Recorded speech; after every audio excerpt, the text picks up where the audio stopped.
All right, welcome back. So the last video was on the first 5 minutes in the classroom, just to give you an idea of how to kind of lead into the lesson.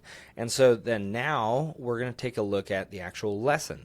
So I'm going to go a little bit quicker than last time in my schedule on services. So when you are asked to do something through services or planning center, you might call it, services is just one of the many different apps that they have. Services asks you to serve and asks you to volunteer in specific locations. And so if you open up, for example, I'm teaching on the 7th. I'm going to be teaching the weekend service. Whoops. Come down here. You can see all the different people that are serving. You can see a lot of other information. But then over here, you have the lesson PDF. And so each week we have a lesson, and it gives you everything you need in the lesson.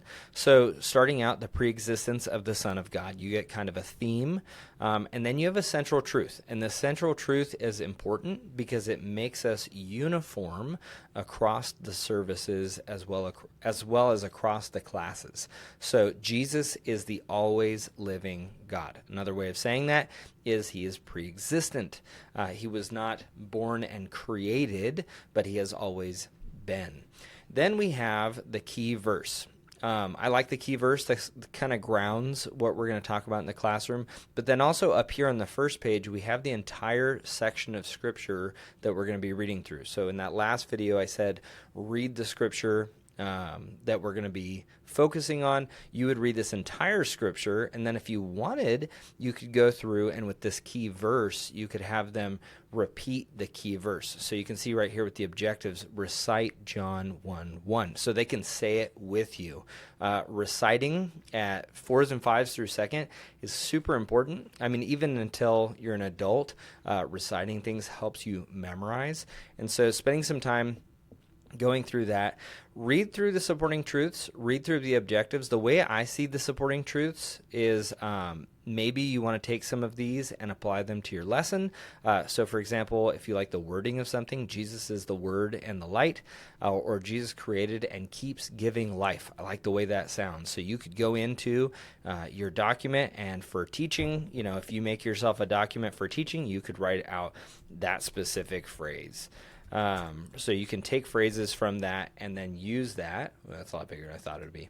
And then going down, it gives you a bit of a summary. I like this next part. It tells you next week's lesson, and then usually it says last week. This is a special lesson, so we don't have a last week.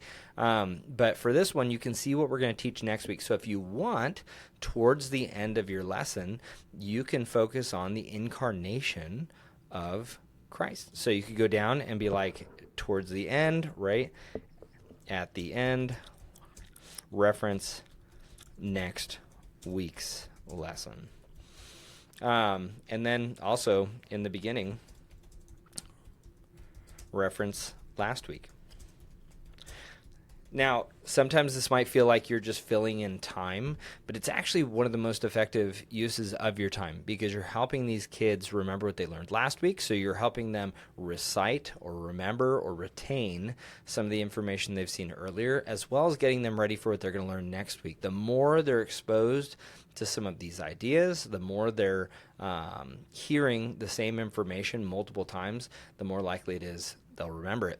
Then we have the lesson commentary, and I'm not going to go through this too much. I would use this as a backbone. For myself personally, I like the bolded section. It kind of helps me break apart the scripture. You can see here, especially for 3rd through 5th grade teachers, we have points.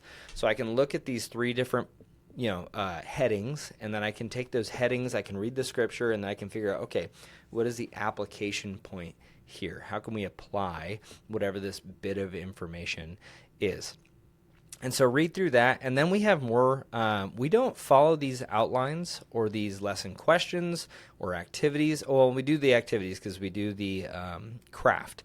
I would say use these as somewhat of a tool. You don't have to follow them verbatim. You don't have to do exactly what they say. Just read through and see if you get some ideas. And with the rest of your time, because you're trying to fill from 8:55 to around 9:20, trying to fill that time effectively. And so that's how I would go through and I would teach the information for the class. You're starting with reading, and then you're breaking it down into those specific sections and then coming up with blocks for learning.